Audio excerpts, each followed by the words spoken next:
জেতা match Bangladesh draw করে, draw হওয়া ম্যাচ বাংলাদেশ হেরে বসে। শেষ মুহূর্তে গোল খাওয়াটাকে যেন অভ্যাসে পরিণত করেছে বাংলাদেশ দল, অথচ সুযোগ তৈরি হয়েছিল 5 বছর পর নেপালকে হারানোর। বাংলাদেশ এগিয়েছিল 2-1 গোলে, কিন্তু ওই যে শেষ মুহূর্তে ভুল এবং শেষ মুহূর্তের ভুলের খেসারত দিয়ে ম্যাচটা ড্র হয়ে গেল। অথচ এই ম্যাচটা জিতে আত্মবিশ্বাসটা বাড়িয়ে 18 তারিখ ভারতের বিপক্ষে বাংলাদেশ মাঠে নামতে পারতো। হামজা চৌধুরী আর কি করবেন, তার আর কি করার বাকি আছে? তিনি বাইসাইকেল কিকে গোল করলেন, তিনি পানেনকা পেনাল্টিতে গোল করলেন, যেগুলো আসলে কখনো আমরা দেখিনি বাংলাদেশের ফুটবলে। বাইসাইকেল কিকে তিনি যে গোলটা করেছেন এবং যেই গোলে বাংলাদেশ আসলে ম্যাচে সমতা ফিরিয়েছিল, সেটা আমার তো দেখা বাংলাদেশের অন্যতম সেরা গোল। এরপরে একটা পেনাল্টি পেল বাংলাদেশ, সেখানে তিনি পানেনকা পেনাল্টি নিলেন, অদ্ভুত গোল, সেটিও বাংলাদেশ উদযাপন করলো। 2-1 গোলে এগিয়ে গেল এবং মনে হচ্ছিল যে বাংলাদেশ ম্যাচটা জিতে বেরিয়ে আসতে পারবে, কিন্তু না, ভুল শেষমেশ হলোই। এবার যদি ফার্স্ট হাফের কথা বলি, ফার্স্ট হাফে বাংলাদেশ বেশ প্রেসিং ফুটবল খেলার চেষ্টা করেছে। একেবারে বলা যায় যে বল পজিশনে বাংলাদেশ অনেক এগিয়ে ছিল। নেপাল আসলে বাংলাদেশের বক্সে ঢুকতেই পারছিল না। তারা ফার্স্ট হাফে মাত্র 2বার ঢুকতে পেরেছে, কিন্তু ওই 2বারের ভেতরে একবার তারা আসলে গোল করে ফেলেছে। একবার তারা একটা পেনাল্টির অ্যাপিল করেছিল এবং দ্বিতীয়টাতে তারা গোল করেছে। এবং প্রথম যে গোলটা বাংলাদেশ খেলো, সেখানে যথারীতি কিন্তু ভুল ছিল ডিফেন্সের, এবং সেখানে সাদউদ্দিনের নাম আসবেই। সাদউদ্দিন ঠিকভাবে মার্ক করতে পারেনি এবং পরবর্তী সময়ে বলটা ক্লিয়ার করার কথা সোহেল রানার, তিনিও সেটা পারেননি, যার কারণে রোহিত চাঁদ তিনি শট নিয়েছেন এবং মিতুল মার্মা সেটি আসলে ঠেকাতে পারেননি। মানে ডিফেন্সের ভুল তো হয়েছে, কিন্তু গোলকিপার যে তার ক্যারিশমায় গোলটা ঠেকিয়ে দেবেন সেটা আসলে হয়নি, যার কারণে 1-0 গোলে এগিয়ে থেকে বিরতিতে যায় নেপাল। দ্বিতীয় হাফে যেটা হয়েছে যে সমিত সোমকে যখন নামানো হলো, প্রশ্ন আরো একবার আসে যে হাভিয়ার কাবরেরা কেন স্টার্টিং 11-এ সমিত সোমকে রাখেন না, বা এই ম্যাচেও রাখলেন না।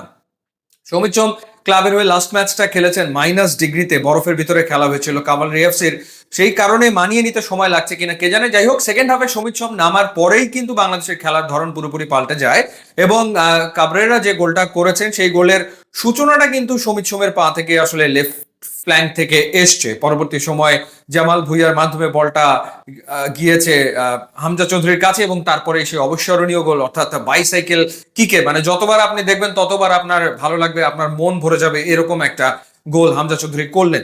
হামজা চৌধুরী এই নিয়ে বাংলাদেশের জার্সিতে 5টা ম্যাচ খেললেন এবং 5 ম্যাচে তিনি গোল করে ফেললেন 4টা। এর আগে তিনি ভুটানের বিপক্ষে একটা গোল করেছিলেন, সেটা কর্নার থেকে হেডারের মাধ্যমে। এরপরে তিনি হংকং এর বিপক্ষে ফ্রি কিকের মাধ্যমে গোল করেছেন, অর্থাৎ সেই গোলটাও দেখার মতো ছিল। সো আমজাদ চৌধুরী গোল করছেন, 5 ম্যাচে 4 গোল তিনি করে ফেলছেন, যেটা আসলে তার তো কাজ না। মানে ক্লাব ফুটবলে তো তিনি ওই পজিশনে খেলেন না, তিনি ডিফেন্সিভ মিডে খেলেন বা রাইট ব্যাকে খেলেন, তো সেই জায়গাটাতে বা লেফট ব্যাকে খেলেন, তো সেই জায়গাটাতে তিনি আসলে ওপরে উঠে আসছেন দলের প্রয়োজনে, কারণ কেউ গোল করতে তো পারছে না। আজকে রাকিব নিষ্প্রভ ছিলেন, ফাহিম বারবার উপরে উঠেছেন, একটা হেডার নিয়েছেন গোলকিপার বরাবর, শট নিয়েছেন, সেই শট নেপালিরা ব্লক করে দিয়েছে, তিনি চেষ্টা করেছেন কিন্তু গোল আসলে তিনি পাননি, যার কারণে হামজাকে উপরে উঠে আসতে হয়েছে। ফার্স্ট হাফে জামাল ভুঁইয়া একটু উপরে খেলছিলেন, পরে যখন তিনি নিচে নেমে এলেন তখন হামজা উপরে উঠে আসার ফলেই কিন্তু বাংলাদেশ বেশ অ্যাটাকিং ফুটবল ওই ফেজটাতে খেলেছে। কিন্তু এরপরে যখন একটু পায়ে টান লেগে হামজা মাঠ থেকে বেরিয়ে গেলেন, তখনই আসলে মন কেমন যেন করছিল যে এবারই বুঝি বাংলাদেশ আসলে গোলটা খেয়ে বসে কিনা, এবং দেখা যাবে যে শেষমেশ জেতা ম্যাচটা ড্র করে বেরিয়ে আসতে হবে, সেটা আসলে হয়েছে। হাভিয়ার কাবরেরা বেশ কয়েকজনকে খেলিয়েছেন, সেকেন্ড হাফে চেঞ্জ করেছেন, সেখানে হৃদয়কে নামিয়েছেন, এরপর আহাদ শাকিল তপুকে খেলিয়েছেন, যেহেতু ইনজুরিতে পড়ে গিয়েছিলেন জায়ান, সেটা একটা চিন্তার কারণ যে ভারত ম্যাচের আগে জায়ান যদি সুস্থ না হয়ে ওঠে তাহলে আসলে বিপদ হতে পারে। এরপর হৃদয়কে তিনি খেলিয়েছেন এবং কিউবা মিচেলকে শেষ মুহূর্তে তিনি নামিয়েছেন। কিন্তু শুরু থেকে আসলে সমিত সোম তাকে কিন্তু বাংলাদেশ দল মিস করেছে, কারণ বাংলাদেশ বল পজিশনে ফার্স্ট হাফে এগিয়ে থাকলেও ওই ক্রিয়েটিভিটি জায়গাটাতে কিন্তু ঘাটতি ছিল, যেই কারণে গোল করার অপরচুনিটি ফার্স্ট হাফে বাংলাদেশ তৈরি করতে পারেনি।